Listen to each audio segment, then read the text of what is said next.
येशू ख्रिस्ताच्या नावामध्ये पुन्हा एक वार आपला सर्वांना या नववर्षाच्या हार्दिक शुभेच्छा. प्रियजनांनो, आज आपण एका सुंदरशा वचनावरती परमेश्वराच्या वचनावरती मनन चिंतन करूया.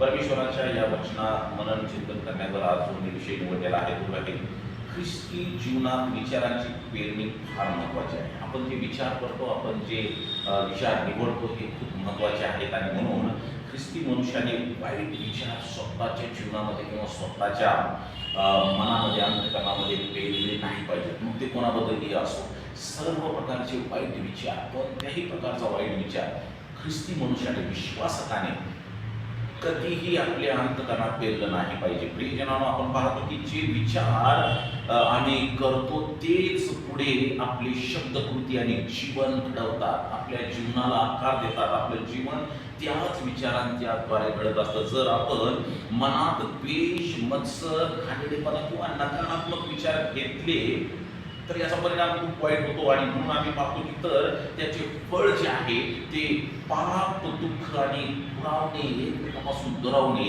अशा प्रकारचं असतं. परंतु जर आपण देवाचे वचन आपल्या अंतःकरणामध्ये रोज पेरलं तर त्याद्वारे वचन, देवाचं प्रेम आणि क्षमा आणि पवित्र विचार जर आम्ही आमच्या स्वतःच्या अंतःकरणामध्ये जर पेरले तर आपल्या जीवनात शांतता, आनंद आणि आशीर्वाद आल्याशिवाय प्रियजनांनो अजिबात राहणार नाही. म्हणून ख्रिस्ती मनुष्याने आपल्या मनाची शेत जमीन जी आहे, आपली जी जमीन आहे ते कसताना आणि त्याच्यामध्ये पेरणी करताना स्वच्छ ठेवून देवाचे विचार त्याच्यामध्ये पेरले गेले पाहिजे. आणि म्हणून प्रियजनांनो, आपल्याला बायबल बऱ्याच ठिकाणी सांगतं की आम्ही कशा प्रकारचं जीवन जगलं पाहिजे. ख्रिस्ती मनुष्याचं जीवन, विश्वासाचं जीवन कसं असलं पाहिजे. गलतीकारास पत्र 6 अध्याय आणि 7वं वचन आपल्याला असं सांगतं की मनुष्य जे पेरतो तेच उगवते, त्याच पद्धतीनं उगवतो म्हणून सांगण्यात आलेलं आहे. नीतिसूत्रे 23 अध्याय 7वं वचन असं सांगतं की मनुष्य जसा आपल्या अंतःकरणात विचार करतो तसाच तो असतो.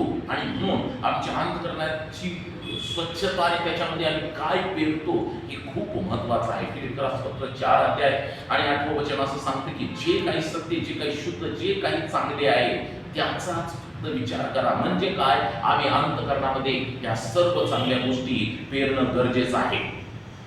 जर आम्ही वाईट फळ आमच्या अंतःकरणामध्ये पेरू तर त्याचं वाईट विचार किंवा वाईट बीज आम्ही अंतःकरणामध्ये पेरू तर त्याचं फळ देखील वाईट असणार आहे. परंतु जर आम्ही चांगले विचार, चांगलं मनन आमच्या अंतःकरणाच्या शेतीमध्ये पेरू तर त्याचे फळ जे आहे त्याचे आशीर्वादाचे फळ असतील आणि त्याचं जीवन सुद्धा आशीर्वादित असेल. म्हणून आज या नवीन वर्षाच्या सुरुवातीला येणाऱ्या दिवसामध्ये आपण ठरवूया की आपण ख्रिस्ती विश्वासक या नात्यानं मनात जे वाईट,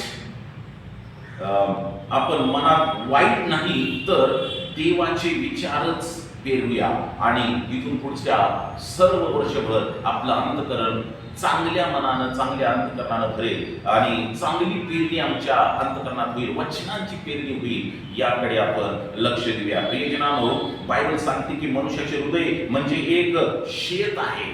मनुष्याचे हृदय म्हणजे एक शेत आहे. ज्या प्रकारचे बीज आपण पेरतो तशीच पिके सुद्धा मिळतील. आणि म्हणून आम्ही या अंतःकरणात जे काही पेरणार आहोत ते आम्ही लक्षपूर्वक पेरलं पाहिजे. हे खूप महत्वाचं आहे. आम्ही वाईट विचारांची काही उदाहरणे जर बघितलं तर द्वेष, सूड, अनैतिकता, निराशा, अविश्वास, गर्व ही बीजे सैतानाकडून येतात. प्रियजनांनो, या बीजांचा उत्पादक सैतान आहे आणि म्हणून सुरुवातीला ती लहान वाटतात. सुरुवातीला अगदी याचं आम्हाला काही महत्व वाटत नाही, अत्यंत लहान अशी वाटतात. परंतु पण हळूहळू ती पाप, संबंधांचे तुटणे, आपापसातल्या संबंधांचे तुटणे आणि देवापासून दूर नेणारी ही जी बीजे आहे ही देवापासून दूर नेणारी मोठी झाडे बनतात आणि त्यापासून आपण वाचू शकत नाही. म्हणून प्रियजनांनो, मत्ती 15 अध्याय आणि 19 वचन असं सांगतं की वाईट विचार, खून, व्यभिचार, चोरी हे सर्व हृदयातूनच येतात. आणि म्हणून आमच्या हृदयाची जी पेरणी आहे तिचा विचार आम्ही 2026 या वर्षामध्ये खूप मोठ्या प्रमाणात केला पाहिजे. प्रियजनांनो, विचार जे आहे ते पापात बदलतात, पाप ते करायला लावतात. आणि म्हणून विचार पापामध्ये कसे बदलतात तर प्रत्येक पाप आधी विचारात जन्म घेतो. प्रत्येक पाप जे आहे ते अगोदर विचारामध्ये जन्म घेतं आणि मग क्रम त्याचा लागू होतो.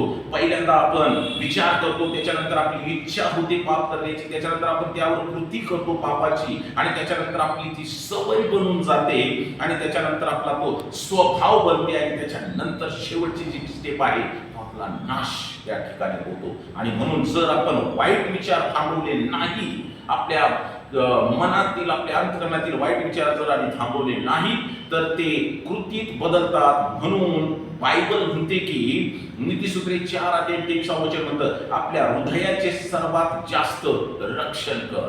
याच्यामध्ये वाईट विचार येऊ देऊ नको, याच्यामध्ये वाईट विचारांची पेरणी होऊ नये, याची दखल आम्ही 2026 मध्ये कृपा करून घेऊया. प्रियजनांनो, ख्रिस्ती माणसाने आपले मन कसे राखले पाहिजे, आपलं मन जे आहे ते त्यानं कसे प्रकारे राखलं पाहिजे. ख्रिस्ती माणसाने आपले मन देवाच्या वचनाप्रमाणे राखलं पाहिजे. वचन म्हणजे मनासाठी शुद्ध पाणी असं आहे.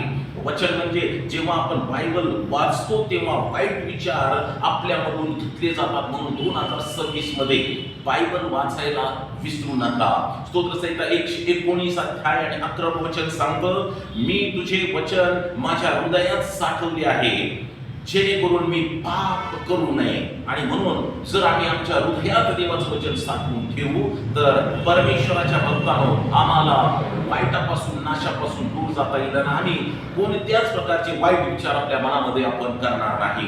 प्रार्थना करणं हे खूप महत्वाचं आहे. प्रार्थना म्हणजे मनाची सफाई आहे. प्रार्थना म्हणजे मन धुणं आहे. प्रार्थना म्हणजे आमचं जीवन स्वच्छ, आमचं अंतःकरण स्वच्छ करणं आहे.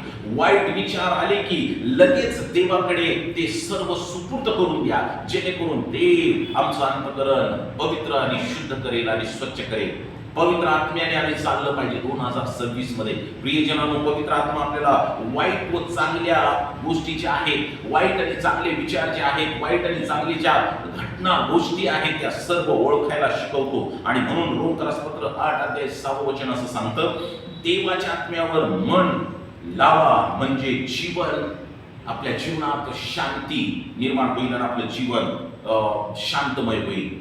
चांगल्या विचारांचे फळ जर आपण चांगले विचार पेरले तर फळ देखील आपल्याला चांगलेच मिळेल. म्हणून शांतता, आनंद, प्रेम, पवित्र जीवन, देवाची जवळीक या सर्व गोष्टी 2026 मध्ये आपल्या संगती असू द्या, जेणेकरून आपल्याला देवाचे आशीर्वाद मिळतील आणि आपल्याला देवाजवळ जायला संधी उपलब्ध होईल.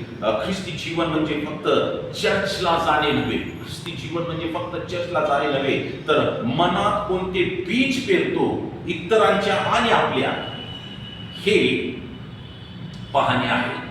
चर्चला जाण्यापेक्षा चर्चला तर जाणं महत्वाचंच आहे, परंतु आपण जर मनात कोणत्या प्रकारचे बीज पेरतो आपल्या आणि स्वतःच्या, ते खूप महत्वाचं आहे.